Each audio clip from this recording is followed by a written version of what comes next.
ব্রাহ্মণবাড়িয়ার আখাউড়া স্থলবন্দর দিয়ে ভারত থেকে পণ্য রপ্তানি বেড়েছে। এ নিয়ে বিস্তারিত জানাতে বন্দর থেকে যুক্ত হচ্ছেন সহকর্মী আজিজুল সঞ্চয়। আমরা সঞ্চয়ের সাথে যুক্ত হতে চাই। সঞ্চয়, এখন রমজান মাস চলছে এবং সামনে ঈদ, সব মিলিয়ে স্থলবন্দরে আমদানি রপ্তানির কি দেখছেন, সেখানে কি অবস্থায়, সার্বিক অবস্থা জানাবেন।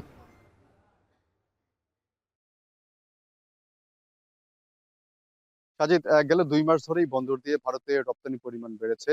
মূলত এখন হিমায়িত মাছ, সিমেন্ট, আটা, ডাল, ময়দা এই ধরনের পণ্যগুলো কিন্তু ভারতে বেশি রপ্তানি হচ্ছে। যার ফলে স্বাভাবিকভাবেই কিন্তু বলা চলে যে এই অর্থবছরটি শেষ হয়ে গেলে পরে কিন্তু বোঝা যাবে আসলে এখানে একটি বড় ধরনের আয় বাড়ার একটি সম্ভাবনা কিন্তু দেখছেন এখানকার ব্যবসায়ীরা।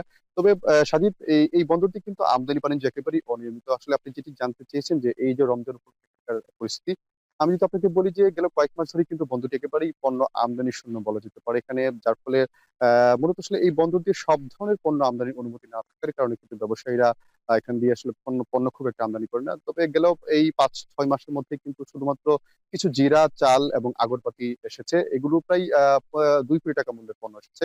এ থেকে প্রায় ৭১ লক্ষ টাকার মতো রাজস্ব পেয়েছে সরকার। তবে এখানকার যারা ব্যবসায়ী আছে তাদের সঙ্গে আমরা কথা বলেছিলাম। তারা বলছেন যে যেহেতু আসলে এখন রমজান চলছে এবং সামনে ঈদ আসছে, সেক্ষেত্রে তারা এই বন্দর দিয়ে আসলে এই কিছু মসলা জাতীয় পণ্য তারা আমদানির জন্য তারা এলসি করে তারা চেষ্টা করছেন এবং তারা আশা করছেন যে এই সপ্তাহখানেক পরেই কিন্তু জিরা সহ আরো বেশ কিছু যেই গরম মসলা আছে সেই মসলাগুলো তারা এখান দিয়ে আমদানি করবে। সেক্ষেত্রে আবারও দীর্ঘদিন পর কিন্তু বন্দরটি আসলে আমদানিভুখর হবে বলে এখানকার ব্যবসায়ীরা আমাদেরকে বলেছেন। তবে কাস্টমস কর্তৃপক্ষ বলছে যে এই যে দীর্ঘদিন ধরে ব্যবসায়ীরা যে দাবিটি জানিয়ে আসছিলেন সব ধরনের পণ্য আমদানির অনুমতির বিষয়টি, এটি নিয়ে তারা নিয়মিত যোগাযোগ রাখছেন জাতীয় রাজস্ব বোর্ডের সঙ্গে। তবে এখন পর্যন্ত কোনো ধরনের সুনির্দিষ্ট নির্দেশনা না আসার কারণে কিন্তু এখনই ব্যবসায়ীদেরকে তারা আসলে এই বন্দর দিয়ে সব ধরনের পণ্য আমদানির অনুমতি দিতে পারছে না। তবে তারা বলছেন যে এই যে তালিকায় যে কয়েকটি পণ্য আছে সেই পণ্যগুলো আমদানি করে কিন্তু ব্যবসায়ীরা মুনাফা করতে পারেন বলে এখানকার কাস্টমস কর্তৃপক্ষ জানিয়েছে। তবে ব্যবসায়ীরা বলছেন যে এখন ঈদকে কেন্দ্র করে তারা আসলে এই মুহূর্তে কিছু মসলা জাতীয় পণ্য আমদানির ক্ষেত্রে তাদের আসলে এখন নজর।